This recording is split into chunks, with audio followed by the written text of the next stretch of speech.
All right, Bertie, we're back. The technology, what do they always say? A 4-year-old child could do this. Quick, call one. And so, yeah. Anyway, we were talking about the fact that the Queen, because of your work with the Daughters of the DBE, because of your work with the DBE, the Queen in 1996 wanted to present you with this very special award. And these are so wonderful.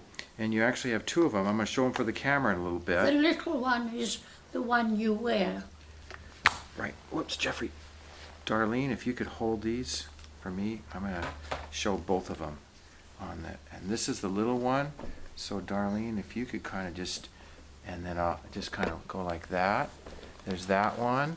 That's the smaller one. If you could kind of bring it up a little bit, right there. Oh, perfect. And that's the one you would wear like on a dress or something like that. Perfect. Is that and the one she pinned on you? Hmm? Is that the one she pinned on you? Or is this the bigger one? No, actually, she pinned that one on So me. the Queen then pinned this one on you, which for your service as the leader of the national DBE in the United States. And I bet you she was pretty happy because that represented a lot of people throughout the United States. Oh, yes. I mean, and you were, a little bit ago, you were saying, and I didn't know this, that some of the work included creating houses and places for elderly British... Yeah, we have 4 homes that we support. Yeah. We try and raise money for them. Mm-hmm. And Wow. that's what we do. Yeah, oh, that's wonderful. And so it's fundraising that goes on, and you stay in contact with people.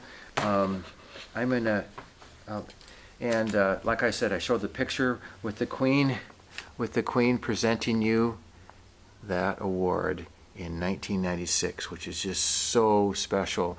The same woman that you had tea. Did you? I'm going to ask a silly question. Do you still think about stopping for tea in your day? Do I what? Do you still stop for tea during your day now? Oh, yes, I have tea through the day. Okay. I wake up in the morning and have tea in bed before I get up. It's such a British tradition. Mm-hmm. I had to ask that. There'll be young students and people that will watch this videotape. Do you have advice for young girls in being a risk taker in like traveling? I mean, you did it, and I think I don't have any advice except that if you want to do something, do it. Don't think about it, just do it. that is actually pretty good advice. And your parents at the time, were they okay with that? They just knew, well, it's Bertie, it'll be okay. Well, in those days we didn't have texting or telephones or anything. I was away from home for 2.5 years, and my parents didn't know where I was or what I was doing. That is such a long time period. So you would send little letters that were censored. Oh yeah, we had letters Yeah. that Oh, were my. blue penciled. Blue penciled out. Wow. I have some ladies here with me that, ladies, if you have some questions that we've kind of talked about the war, talked about the award, how you met and got the name Kvinge, and after a 2-year courtship, I didn't ask you too much about the kind of work you did here in the United States, and you worked for Safeco Insurance? Yes, I worked for Safeco Insurance. Okay. Mm-hmm. And so some of those clerical and skills that you'd had were still there for you. I was secretary to 3 vice presidents at Safeco. Oh, okay. Oh, Yeah. okay. Because that's a fairly large organization. Yeah. And so there's a lot of change that you saw in your lifetime, from getting training in secretarial school at age 16 in England to work in the United States. Did you get back and forth to England? Quite a bit, yes. Quite a bit? Okay. And then you also traveled with, is it Henry? Your husband's name? My husband, Kvinge, Mr. Ingvard. Ingvard. Okay. And Robert, the first husband. And Robert, the first. Not Robert. What was your first husband's name? Hubert. Hubert. Okay. And let's see, what else I was going to ask you.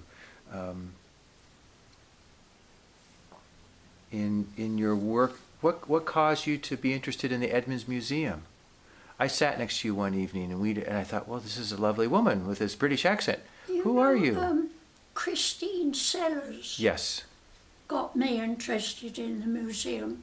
Ah. It was just after Ingvard died, and she said, "Oh, Bertie, why don't you join the museum?" And so that was, what, in 1999, 2000, I can't remember. Okay. And that's been fun. Like I say, you had some ideas at board, and you continue to go to board meetings from time to time. Is that correct? Yeah, I was on the board for a while, yeah. Oh, wonderful. If you were to interview anyone that you see today in the United States, who would you want to interview? Me? If you could interview anyone, who would you want to interview? Golly, I don't know. I just thought I never thought about that. okay. As far as advice to young people and young and old, you've learned a lot of life lessons. It's kind of an odd question. Are there any life lessons that you would want young people to hear from you? Life lessons things that have been important to you. No, I don't think so.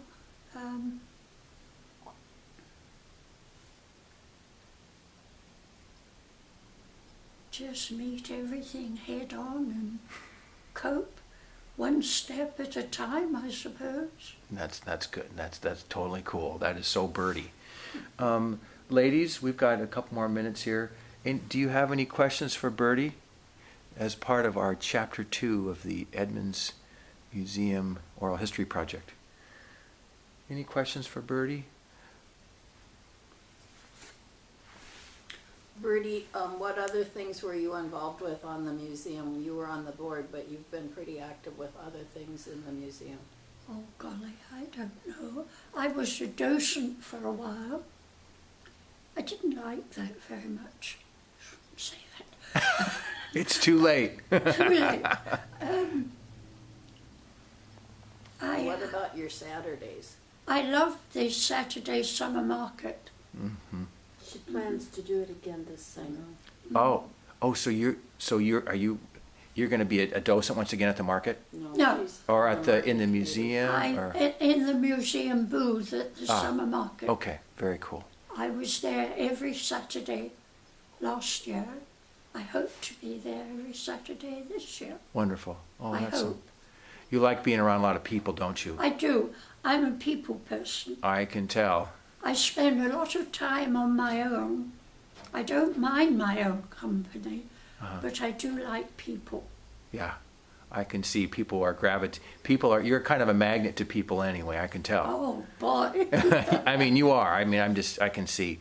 Do you, at the market, so you've helped with the booth. Does that include being in the museum, or are there people that come in as well, or? No, it's just in the booth outside. Yeah, where the books and the white elephant stuff and all that. Okay, well, very nice. Well, Bertie, we may even want to do a Chapter 3 with you, and I thank you so much for doing this interview. In April of 2012, the world famous Bertie and the Brit of Edmonds, and thank you so much. And we're probably going to do a Chapter 3 at some point. Thanks, Bertie. Thank you.